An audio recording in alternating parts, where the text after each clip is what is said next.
Hello there and welcome everybody. Thanks very much for joining us for today's APMG webinar in partnership with the Big Data Framework.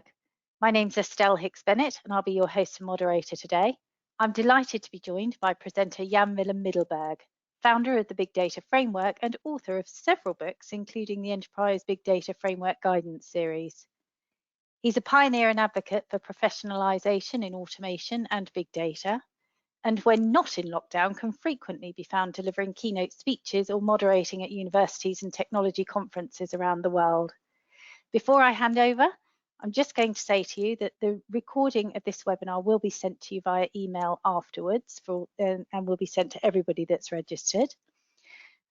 We will be taking questions at the end, so please do engage, chat, comment and ask questions throughout, and we can address these at the end. If you want to get the most out of it, then it's your questions that we want to answer. With regards to feedback, we welcome all feedback, positive and constructive, as it helps us to ensure we're providing the right content for you. So please do share your thoughts with us. It's great to have you with us today, and I'm going to hand you over now to Jan-Willem Middelburg. Thank you. Thank you, so Estelle, and thank you so much for the kind introduction, as always. It's a great pleasure to be back on this APMG webinar and really look forward to sharing something with the audience today about understanding big data analysis. Before we get started, let me take a brief moment to introduce myself and also to make these webinars very engaging. I always welcome any kinds of feedback and questions on the chat. So if it's correct, you see a chat window in the screen in front of you. So I would be very interested to know where everybody's participating from today around the globe. I myself am located in Kuala Lumpur, so if you take a moment to fill in the chat the location that you are, and if you have any other questions during the webinar, please feel free to use the chat window as well. Estelle will be moderating all of these questions that we will see coming in, and towards the end of this session, we will go through the questions one by one and provide some Q&A to any of the questions or concerns that you may have. So that's a quick bit of introduction. Let's have a look at what we're going to be talking about today. A very brief agenda of all of the topics that we're going to be discussing today. Obviously, this session is going to be about enterprise big data analysis. So what we're really going to try to do in this webinar is take it one level deeper beyond the introductory stuff and generic information about what big data is. What I'm going to try to do is zoom in specifically on the big data analysis process.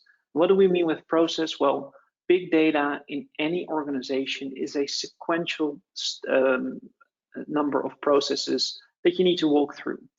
And in order to build up capability and to do this better over time, it's really good to start thinking about getting analysis done in terms of a process. So there's a number of steps that you really need to go through. And what this is going to be the main topic of today. What I will also do is try to illustrate this webinar today in an example that is going to be a real life case study. So what we will do is I'll also quit the presentation halfway through and go through a example in which we will actually run through an analysis itself. So you get a bit of a feel what it takes to be busy with big data on a day-to-day basis. After that, we will present you with some steps and some information on how you can get started on this by yourself.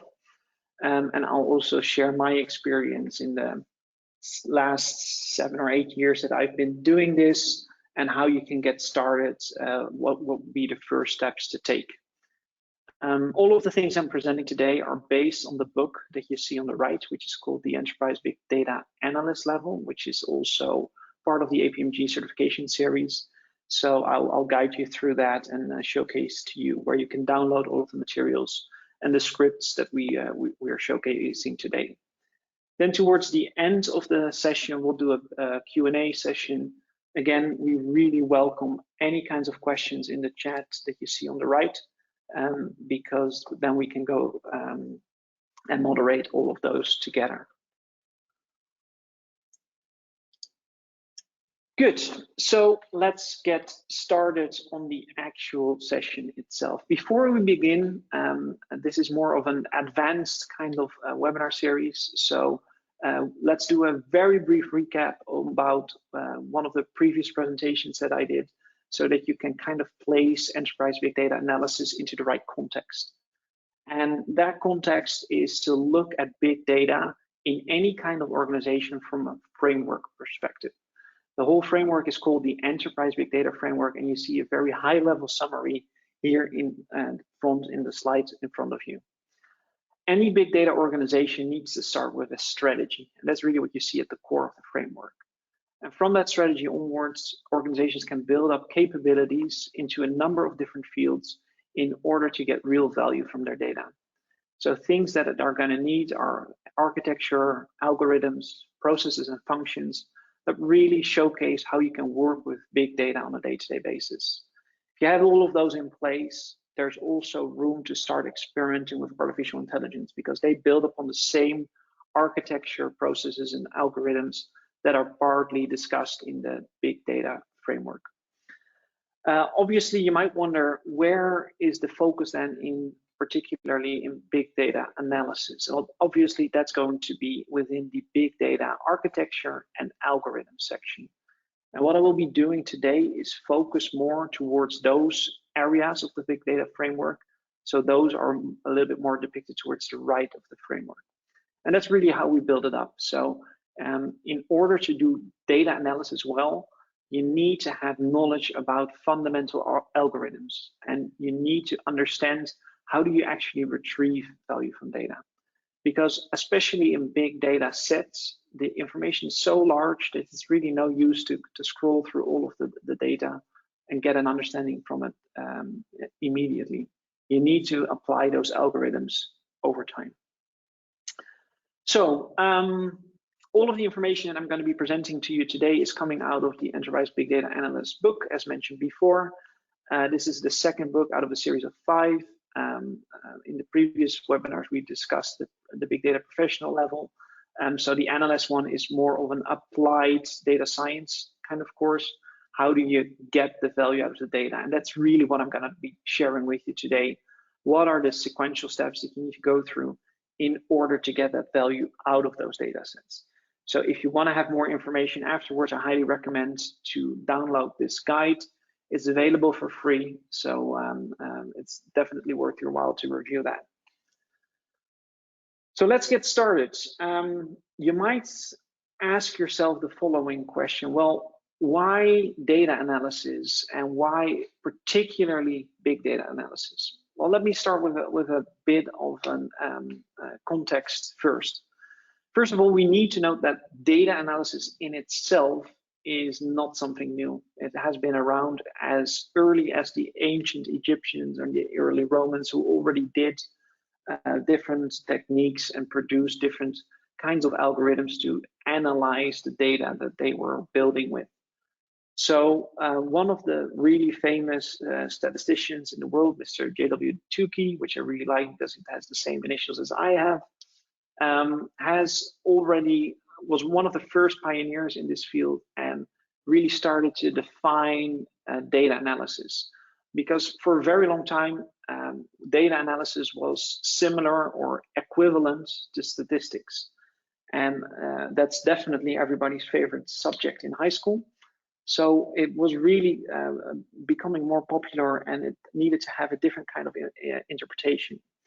And one of the sentences that really started the whole domain of data analysis was in a paper that he published in 1962, in which he has said that basically the whole field of statistics is transferring to data analysis. And why that's so very interesting is that really changed the whole perspective on how people look at data analysis. Because for a really long time, this was really only done at universities and schools and by professors. Whereas nowadays, data analysis is part of the DNA of every company. So as data analysis, he said that basically that includes all of the procedures for analyzing data, but also the techniques for interpreting the results of such procedures. And that's exactly what we're going to be focusing on today. What are the procedures that you need to take in order to become a good data analyst? On top of all that, you might think, well, why is this then so interesting today? Well, that is because data analysis is now possible to do it on big data. And what we really mean with that is analyzing, for instance, all kinds of Facebook graphs, Twitter feeds, thousands or millions of transactions at the same time, and making these real-time decisions. And that's really what you can do with this big data analysis. And that's why it's also such a fascinating area to specialize yourself into. And I'll showcase some examples of that a little bit later onward. If we look at data analysis versus big data analysis, we can say that today, most of the principles that were true in the paper in 1962 are as true today as they were in 1962. There is, however, a big change that happened in the meantime, and that is obviously the production of data. Everybody who has a cell phone in their pocket produces data 24/7. And that volume has seen an exponential growth in the last couple of years, both in terms of volume as well as the variety. So whereas data analysis traditionally begins with neatly organized data, which we refer to as structured data, there's nowadays all kinds of data that is produced by sensors or by phones or through social media posts, which add an additional layer of complexity and that need to be analyzed in a different way. And we refer to that as unstructured data. So it's literally been growing so exponentially in the last couple of years that it is sometimes really difficult to make sense of it all. And for that particular reason, it is also really good to start introducing a process, because literally you could spend the rest of your life analyzing data that is being produced just on today, and you would still don't have enough time to complete all of that. So what big data analysis tries to do is also apply focus, and that focus is specifically tailored towards an enterprise perspective, meaning what is the value that you can get out of big data from an organizational point of view. And I think that this is something with, in my experience, that I've seen a lot of companies struggle with. They're buying some fancy tools, they're setting up a big data department, but they have tremendously difficulty in realizing business benefits. And this is where a process comes in, because a process focuses the attention of the people working in big data, and it also structures towards achieving a particular result. So this is the process-oriented nature that we're going to be talking about. And that is what you see on a very high level depicted in the picture at the bottom of the screen, where we move from the business objective, which is what is the overall goal of this particular exercise, towards the different steps throughout the stages of the big data lifecycle. So we start with ingesting data, then preparing it, then the analysis itself, and then finally move towards presentation.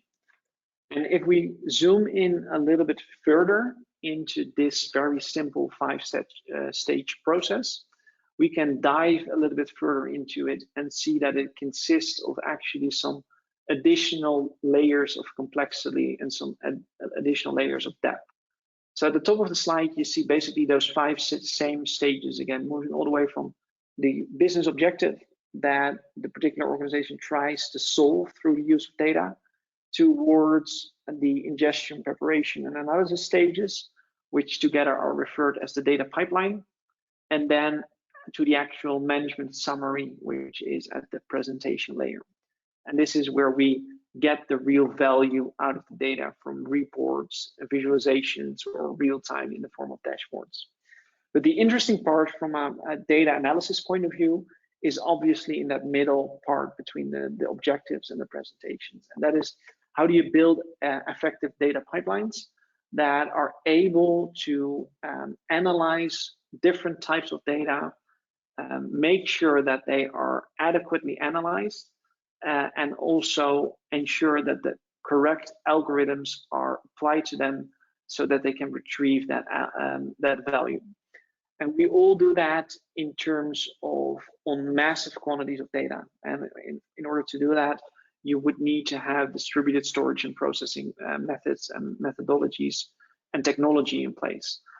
That's a little bit out of scope for the session today, but it's really good to know that that exists and ties into some of the other modules of the Big Data Framework. All of these steps, especially in an organizational context, are very are embedded into a number of, or integrated with a number of other frameworks, because throughout all of these steps in the data pipeline, we really need to think about things like security, governance, and ethics. And these topics are increasingly more important today, because you just need to open up any local newspaper and you see that data theft and hacking are more common than not. So those are also aspects you need to take into consideration. So basically what we do in the big data analysis process is we move from the left here all the way to the right, and we will consider different types of business objectives and then also couple them towards different analysis techniques. You already see some of them here on the screen, where you can have different focus areas to have different types of results from your data. So those are things like inference, regression, classification, clustering, and outlier detection, which are some of the major areas of algorithms and analysis techniques that can be used to retrieve that value. So how does that work in a more practical nature? Well, this webinar is called Understanding the Big Data Analysis Process. So what I've tried to do for today is kind of walk you through what are those 5 steps that we've seen on the previous slide, and also to illustrate that with some of the examples in a more practical nature. So what the Big Data Framework really tries to do is to showcase you the theory of how this is done, but also take a number of more practical steps in terms of showing how each and every algorithm works and how you can apply it to solve a particular business problem. And what really makes you a good data analyst is if you are able to combine the right type of algorithm towards a particular business problem. And by understanding the data, for instance, are we talking about discrete values or not, or is it factor values? By understanding the underlying data that is beneath the business problem, to also understand the differences between those algorithms. So why would one algorithm work in a particular area, whereas another algorithm would be less suitable? And why is one particular algorithm more accurate, for example, than another one? And if you start practicing with this over and over again, you see that the more experience you gain, the more useful it is, or the more capable you are with selecting the right types of algorithms automatically. And that's really what we try to do in the courses and the materials as well. We want you to focus on, are you able to solve a particular business problem by understanding all of its underlying data and underlying algorithms. And I think that makes it really valuable, because you won't get the solution presented to you in an organization either. So you need to really analyze that particular process. So we'll showcase a little bit on how that works today. Let's start with the first stage after we've defined the business problem, and that is that of data ingestion. Because before you can even start to analyze anything, you should first have access to the data. And that is sometimes easier said than done, because data can be buried into databases, which are either in remote repositories or within your own organization, or it might even be data that is controlled and managed by an external organization. Think about Twitter data or Facebook data. You really need to interact with that through prescribed APIs in order to get access to that data on a real-time basis. So in this first stage, you really need to make sure that you bring all your data sources together and formulate the way in which you can solve your business problem by combining different sources of data. So what you need to get an understanding of as a data analyst is really how do you use different data sources. And you can think about very simple examples like your Excel sheets and text files, etc. But if we're really talking about big data, which in most cases it is, just local reading is just not going to be good enough because the data sets are frequently just too big. So that automatically brings us to also understanding how you connect to remote databases, which are either your enterprise databases or some external databases that are stored in clouds, or for instance, to read online data sets. So you also need to understand techniques with which you can, for instance, scrape data from internet websites, or to automatically download and read data from web resources that are out there. One of the examples I frequently use is if you go to the website data.gov.uk, you see literally hundreds of thousands of data sets that are presented by the UK government and that you can interact with for free. You could, of course, manually start to download all of those data sets, save them on your computer, and then start your analysis.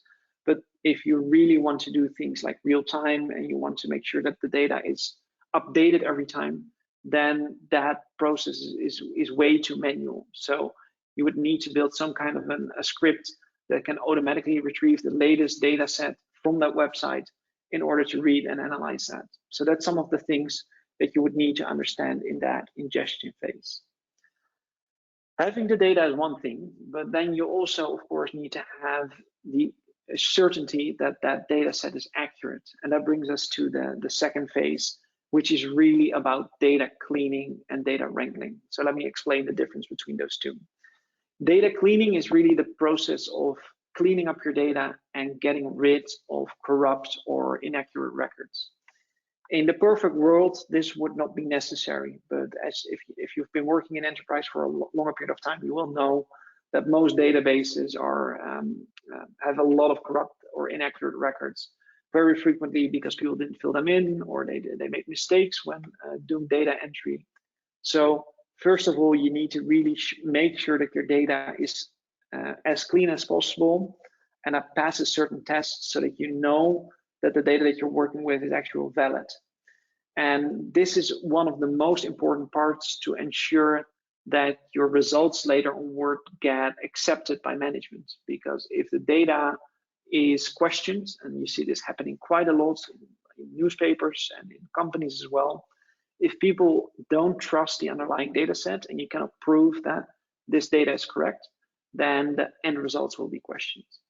So that's the data cleaning part. The data wrangling part is basically making sure that it can be analyzed consistently. So this is done by applying certain standards towards your data, so that if, for instance, if you're combining different sources from different parts of the world, that you have consistently the same results. And a very good example is always to think about the difference between, for instance, Europe and the US in the way that they work with numbers in terms of points and commas for thousands of or 1,000 separations. So if you make mistakes there, then you're going to get some really different results. So this is really what we do in data wrangling. So we make sure that data in different sorts come in, and that's what you see in the picture as well. And that afterwards, it's all in a very structured and ordered nature. So that's the second step that we discuss and that you need to know as a good data analyst. And then comes the most difficult part, I would say, is the data analysis itself. So in order to do that, you need to have algorithms and you need to understand how do you crunch the numbers to solve a particular business problem. And in the first part of this data analysis guide, we cover a number of the most common data science techniques. And with most common, I mean, I would say this solves 80% of the most common business questions. So we talk about the different things like detecting outliers, which could, for instance, be used to detect fraud, or to do things like classification and combining different products together, or we can talk about regression for making future predictions about pricing, etc., etc. We don't have the time to go into depth of all those algorithms today, but what we really try to do, if you're interested in that, is to get a bit of an understanding beyond the basics. So for instance, if you look at this next slide, you can see that, for instance, classification is a very common type of algorithm that you would need to apply to solve a particular business problem. But within classification algorithms, there are a number of different techniques, and it's imperative that you will, as a data analyst, that you know what are the differences between those algorithms, and particularly when should I use a particular algorithm to solve a particular question. So that's what really makes a good data analyst, is knowing what those algorithms mean and being able to select the right one. So for instance, for classification, we talk about things like k-nearest neighbor, naive Bayes, logistic regression, and classification trees. And all of these are different types of techniques, but they are all classification algorithms. So also in the exam that we developed with APMG, this is basically what you would need, the kinds of problems that you would need to solve on your actual examination. And given a particular case study or a particular problem, are you able to apply the right type of algorithm to solve that particular problem? And this is how we go through all these different examples in real time. So what I'm going to do in the next couple of minutes is just to give you a very brief overview of one of the techniques within classification. So we already talked about classification a little bit. Basically, this is assigning a class towards a particular category to an unknown data point, which we refer to as an observation. The classic example of classification is obviously how email is treated in your inbox, where it is either classified as a spam email or whether it goes to your regular mailbox. The algorithm that your spam filter uses is actually a classification solution, where it's a very simple question. Every email that comes in that we don't know what it is, we need to either classify it as spam or not spam. So that's really the classic example to explain classification. However, if you think about that a little bit more deeply, you can see that classification is really used as an example of recognizing a pattern. So you can also use it for diagnosis diseases, which is something that is very relevant in today's day and age, or for instance, to assign a particular marketing campaign to a group of customers. All of these kinds of problems can be solved through classification. And we will give you a very simple example today. So here you see my previous example of how email works. Basically, a lot of messages come into your inbox, and then we use a classification algorithm, which is referred to as a classifier, and then we separate them into two classes. These could be two classes, could be three, could be five, could be dozens of different classes. This is highly dependent on how you specify it. These kinds of examples sound very simple, and also things like email spam has been around for decades, so that's not really a very exciting kind of topic. But did you also know that classification is used in exactly the same way, for instance, for more common data techniques like facial recognition? And remember the slide that I presented all the way at the beginning, which showed you the image of the big data framework, where you saw these outer layer of AI. And if you understand big data well, you will see that AI is basically a next step that works on exactly where I would say most of the common algorithms that are used in order to solve big data questions. So things like facial recognition work in the same way, in the sense that your face is being broken down into a number of data points, and those data points are subsequently classified against a database with known pictures, where they will try to make a match based upon the pixels that they have in the photograph in front of you. So that's the same technique, and if you're getting experience in this particular topic, you will see the commonalities between many of the day-to-day problems that you will encounter and these very standardized algorithms that can be used by any type of organization. And I think that's where the real value is as a data analyst. So moving back to the example that we're going to discuss, if we look at those types of classifiers, we want to make sure that we classify an incoming value into a particular class. And the example that we're going to be talking about today is called the example or the algorithm of k nearest neighbor. And that basically is a very simple example of that can be explained in the following way. If you look in the slides in front of you, you see a data point which is green. And if this were to be an email, or for instance a facial recognition problem, the key question would be, if you look at that data point, and especially the coordinates, which would be represented by the two different data points, would you classify this dot as blue, or would you classify it as purple? And that's basically a very simplistic way of explaining what is the problem that we're trying to solve. And in this particular problem, with this particular algorithm, we would classify this data point as a data point that would be blue.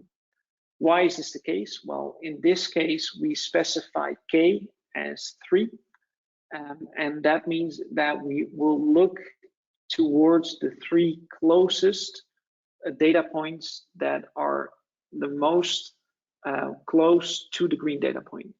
And this is also why the algorithm is called k nearest neighbors, because we're literally looking at the nearest neighbors of every data point. And obviously, because there's 2 data points that are in blue are closest to the one that's in green, this data point is also automatically classified as a blue data point. Well, you can see that this is a very simplistic way of explaining a bit more of a complex algorithm, because in this case, we only have 2 different axes. We have an x1 and x2. But you can imagine that for large data sets, there could be hundreds or even thousands of variables that can be used to classify it. So this is really a more common way of doing this. So there's obviously a mathematical formula. I'm going to leave that for now. But this is the very simple Pythagorean triangle that we all learned in high school, which is a squared is b squared plus c squared. So even though this formula might look a little bit complex, it's nothing else than that. So it's basically, you already learned this in high school. It's just applied now towards a bit more of a larger scale type of problem. So this kind of algorithm is part of a class that we refer to as supervised machine learning. So we have raw data that is coming in, could be customers, could be information about people, could be messages on a different type of platform. We build this particular algorithm, and then we put every message or every raw data point into a particular class.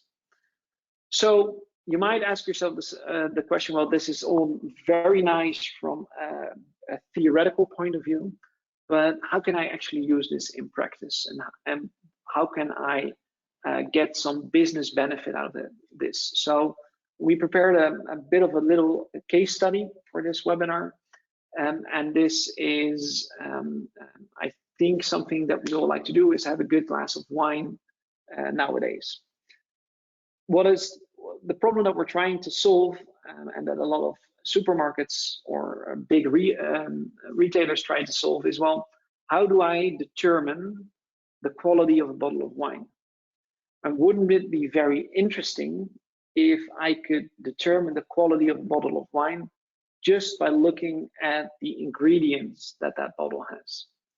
And now take this problem to another level and think about if you have 2 large grocery chains and they could start making purchasing decisions of wines just by looking at the ingredients that are on the bottles of wine.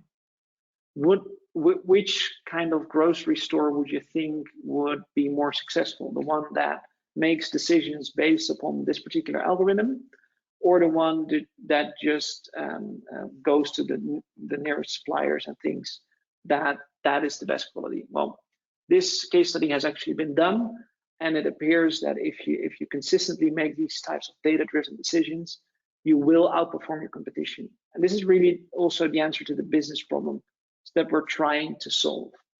So let's see how this works and what is the kind of work you would need to do as a data analyst and how you could do this over time.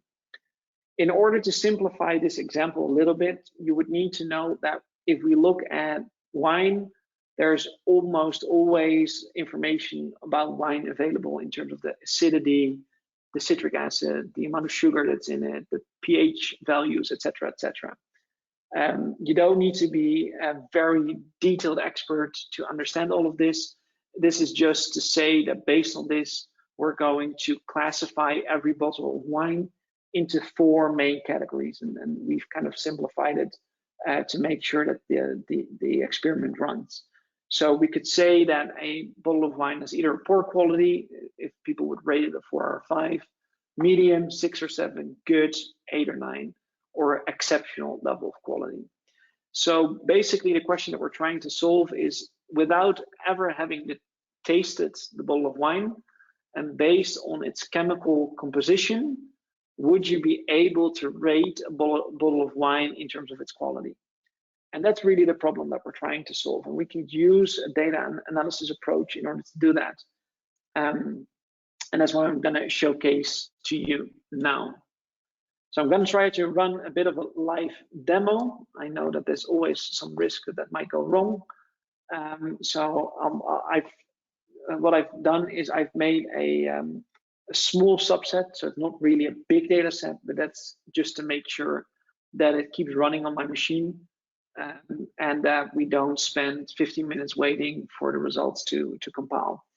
So basically what we would do, and this is also what you would learn in a data analyst course, is how you go through this particular problem. So for the sake of time, I'm very quickly going to show you some of the steps. Don't worry about anything of the code here. We're going to be making this available at the end of the webinar. So if you want to practice with this, you can go right ahead after that. So the way that it will work is, first of all, you need to import a data set with bottles of wine. And that is something that we would do in the first stage that we discussed, where we ingest data. So this is really where we're getting data from different sources. So in this case, this is a public data set. And if we look at that data, we could see that there's all these different kinds of variables or factors that are determining what is the composition of the wine. And if we look at that a little bit more detail in more of an Excel kind of format, you could see that we could say there's the different bottles of white wine.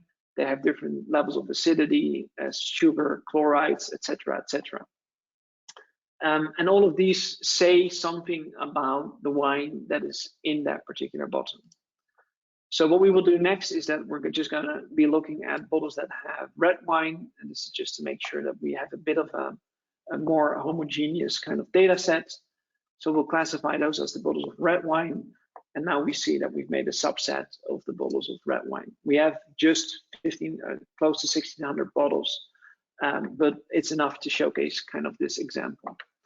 What we will then do is that we're going to add labels towards each of those different bottles to determine the quality based on the ranking that people gave previously. So this is what we do in the next line. And then we're going to separate the data set into something with which we're going to build our model on, which is what we refer to as our training set. And then we're going to split the rest into a test set. And this is done to determine how accurate the model is that we're going to build. So this is exactly what we will do in the next section. So you see that it runs. You see that we separate it into test and training set. And the next is the most important line, and this is where we're going to be making our classification model. And basically, what we're doing here is nothing else than building the model that we would like to use. So I'll run that as well. And here we see that we use a particular library for classification, and that's basically just a plugin into this program that will showcase how you can do that. And what we're doing here is that we will use the KNN algorithm, which is exactly the same methodology that I just showed you, in order to do that. So if we do that very quickly, we see that we're now building this particular class, and we can now start to predict how accurate it is with our bottles of wine. And then we can run a number of different tests. We could say, well, we're going to look at the nearest data point and just at the nearest data point only. And we would say that that is just one data point, and therefore its K is 1.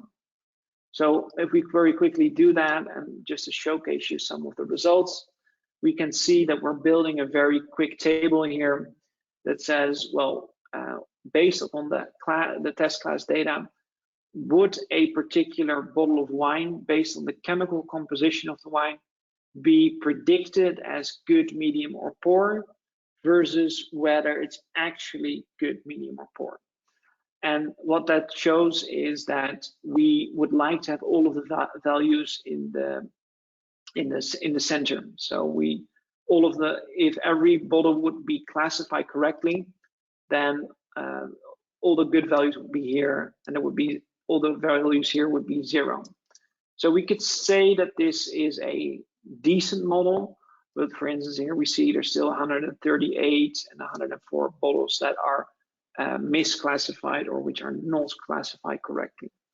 So that's not a very good model at all. You can also see that that amounts to a percentage of 67% or 57% on average. So that's really a first initial step. What we can then do, and I'm just going to run all of this right away for the sake of time, is that we run the exact same experiment with a number of different values of K. And remember that K is the data points, the number of data points that we're looking at, which are closest to the unknown data point. And if we do that, we see that with every step, we see that the values are actually rising, moving up towards almost 61%. So this is the kinds of things that you would need to learn in order to become an effective data analyst, and in order to get some and make some sense out of the data. And I know that this is just a very short example, but if you have more questions on how to do this afterwards, I'm going to showcase you some files and reference documentation where you can start to learn a little bit more about it. For the sake of time, I'm just going to end this demo here and move on with some of the last elements of the webinar presentation. But obviously, you can learn a lot more about these kinds of things. So let me just quickly switch back to the slides. So based on these kinds of problems, you could really start to work with problems that you see in the real world. And if there's one conclusion from the previous experiment, it's really to make sure that you don't go to the supermarket and buy a poor bottle of wine because life's way too short to drink that wine. So this is just an example of all the different kinds of techniques that you will need to learn in order to become a good data analyst. And as a data analyst, there's lots of other kinds of examples. So for instance, we've just looked now at the quality of wine based on the composition. But for instance, other very similar problems that we could use with these kinds of classification algorithms. If we look at 100,000 customers of a telco provider, can we classify them into 4 or 5 different groups based on their preferences and based on their behavior? And that will be very effective if you would like to make a marketing campaign that is targeted to each one of those customers individually. Another very famous example based on classification is if you look at the public data that is available on our website for housing. Based on this data and the number of square feet and the area and the postal codes, etc., could you build a classification algorithm which kind of house you would need to buy and which houses are undervalued or overvalued? So doing data analysis in itself is a really fun kind of exercise because it gives you insight into these different kinds of problems and especially how you solve them. And if you've done this kind of analysis, the final step is that you start to visualize that, and that you make sure that people who don't necessarily have a data science background, or who don't necessarily are data experts, that they start to be able to understand what has been calculated, and that they are able to see the results and make decisions that are in line with that data as well. So in the final section that you need to understand as a data analyst is, well, how do you effectively present data? Because keep in mind, in most cases, we're analyzing millions and millions of records. So it's really difficult to visualize that all into a graph that makes sense and that people also can understand. So in the last part of understanding how you can do data analysis, we will talk a lot about how do you do visualization techniques. How do you make sure that you convey very large quantities of data into some summaries that people will understand, and that they also understand how accurate that particular model is. So that's kind of the steps that you would walk through in order to become a data analyst. And what I've done in the last 45 minutes is really give you a very quick and I hope an in-depth overview of what are the steps you go through as a data analyst.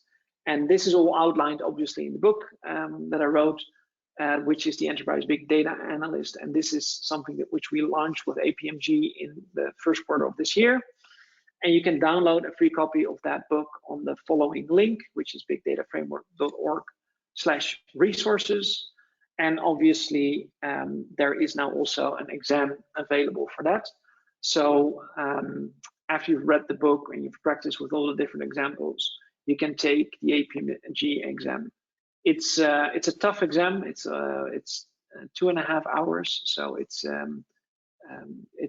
really goes in depth, and that's all because it's case study based. So what we really try to do is build a common understanding of what are the good qualities of a data analyst, and how can you, if you aspire to become one, how can we make sure that that level of testing is consistent.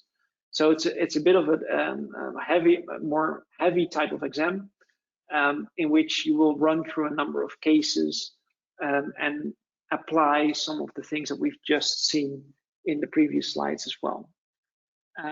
You can use the self-study option, but obviously there's lots of APMG training partners across the world that offer these types of courses. And last time I checked, I think there's ATOs on every single continent, and there's literally training being offered in your region almost every month. So if you want to learn more about that, I highly recommend that you visit the APMG International website and look for a training partner in your area who could do this either in a virtual or in a more online form, so you have an instructor that can walk you through all of the different types of examples. As I mentioned before, it's a bit of a tough exam in the sense that it's 2.5 hours. It's 80 questions, so it's quite a lot. But we wanted to make sure that there's really this international standard for what makes a good enterprise big data analyst. And I think we, with this model and the big data analysis process that we've just discussed, that we kind of succeeded in this particular area. And you will receive the digital badge, which you see on the slide here, for your LinkedIn resume as soon as you successfully completed the examination. So that's it from my particular point of view. I hope you found this webinar useful. And I think I would like now to hand back to Estelle to moderate some of the questions that have come in during the session. And I would also like to invite everybody who's on the call and that has any questions to now type them into the chat window, so that we can run through these last couple of questions in the last 5 minutes that we have for this webinar. That's great. Thank you so much, Jan-Willem. Well, what an amazing amount of information that you have managed to pack into this webinar. I'm blown away. Thank you so very much indeed. it's great to see the sort of outcomes and those visualizations that you can get at the end. It's clearly very complicated, but that we are addressing hopefully our future data scientists here and analysts. So one of the first questions is from Katie. She's on a project where their only tool to analyze data is on spreadsheets. Is there a way that you can speed up data validation and transformation into a specific format without having to do it manually? Yes, the obvious answer to that question. The whole process of data cleaning and data wrangling that we've shown somewhere halfway through the slide, those are techniques with which you can massively and very, very quickly do these kinds of things. The tool that I showed you throughout this webinar is called R, and specifically R Studio. And the reason that we've chosen these kinds of technology, or these tools, is that they're available for free online and that they integrate with Excel. So what I've done a lot of different times before is that if there's an Excel kind of problem and it either takes too long or it's too tedious to do it, is I've just built a bridge between the software I used in the demo now, which is called R, which you can download for free and install for free, and it's actually quite amazing that that is all available for free.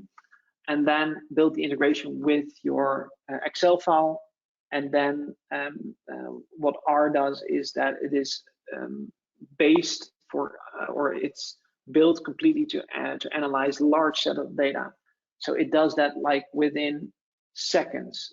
So something which would otherwise have taken you 15-20 minutes to do that, in R will be done within seconds. And especially in order to clean data or get it into the right format, there is data wrangling techniques within R available that make this very, very quick. So I hope that helps. That's great, Jan-Willem. Thank you very much. And this isn't one of the questions, but I'm going to throw it in. I do understand that this level can be done virtually, can it, and online? I'm not saying specifically who does it, but it can be done virtually and online if people want to. Yep. Okay. So yes, so we leave the accreditation obviously to APMG, but I think in today's world, I would say that more courses are being done virtually than in a real classroom kind of situation. And I think that's also maybe even better because it gives people the opportunity to practice between the different lessons. And as I mentioned before, I've been doing this for 7 or 8 years, and the more you do it and the more you work with it, the better you become at it. So that's really also when we started to design this whole framework, and especially the analysis part is, yes, the theory is very important to understand, but you also need to apply it in practice. And that's really where the value comes in. So I would definitely recommend to do it as, if you want to learn more about it, to do it as an online course and to practice with those examples in the meantime. Wonderful, thank you. Katie has got a supplementary. I will come to the others as well, but supplementary on your answer. She's saying, can you add in specific criteria for that validation and the business rules? Absolutely. So one of the packages within R that I use most is called the tidy data package, and you can. I've literally not come across a validation or business rule that you cannot add. So almost everything you can imagine in terms of business rules and business logic that you would like to clean your data for, that's possible. Okay, thank you. Calvin asks also 2 questions. Can Manova be used for the first case wine example? Can Manova be used for the first case wine example? Thank you. Manova? Is that a term? Can you repeat the question one more time, Estelle? I don't think I got it correctly. Sorry, Jan-Willem, it's saying Manova, so maybe Calvin would like to expand on that question. And he's also asking how the significance of results are tested. How are the significance of the results tested? Yeah, so I think significance testing, accuracy testing, and those kinds of techniques are, I would say, crucial, because that basically makes or breaks your model. I've shown a real preview. I know I stepped over it a bit quickly in this webinar, but the way that we do that is by first building the model and applying it to a test group, and then we validate the model. And that's the separation I showed you in the example that I gave. So there's always a training class and a test class, where we want to make sure that we really ensure that the model that we're building is accurate and has enough merit to be used on a larger data set. So that's a really good question, and it's definitely necessary. Great. Alec is asking, are there sample examination questions available to build familiarity with the course? So I will let you expand on that, Jan-Willem, but I can say yes, and obviously as a reminder that you have got the guidance available on the Big Data Framework as well to go with that. But yes, so the obvious answer is yes. Basically, what we've done in the partnership with APMG is make sure that we follow the, I would say, the APMG best practice, in the sense that there's always a sample question paper available. That's also available. So there's two things you can do. First of all, you can download the book, which has all the more theoretical information, and then you can download the sample papers. Sample papers are distributed through the ATOs. So if you're, I don't know if Calvin's an ATO, but if you are, you can find it on the APMG portal, and otherwise you can request it at any of the Big Data Framework partners in your area. Fabulous. Okay, and Calvin has outlined the acronym that he gave us there for multivariate analysis of variance. So yeah. Over to you then. Then I exactly know. Yes, and then I know exactly what he means. And then the answer is definitely yes. These kinds of tests are necessary, and also are already embedded into the R packages that I've shown you before. So multivariance testing is definitely done to get a better understanding of how those variables relate to each other. That's great. That's all the questions. Thank you so very, very much, Jan-Willem, for your time today and expertise. Just a reminder that we will be sharing the slides and the contact details that you see in front of you here after the event. And Jan-Willem, I know you're always incredibly generous, and you're happy to deal with people on email or LinkedIn if they want to get in touch and ask any further questions. But we'll bring it to a close now. Thank you very, very much indeed, and thank you everyone for coming. Yeah, some final words, Estelle. I would like also to thank everyone for taking the time to join today. If you're interested in learning more about this, or we've recently launched our Enterprise Big Data Ambassador program in order to get localized experts across the world. So if you're interested in that, either reach out to me or Estelle, and that could really help with spreading the word and getting more people engaged with the knowledge sharing about how do you do this effectively. So thanks so much for hosting, Estelle, and it was really a pleasure to host this webinar with you again. And likewise, and we've got lots and lots of huge thank yous coming in as well, Jan-Willem, which I'll share with you afterwards. So thanks very much indeed. Bye-bye. Okay, thank you.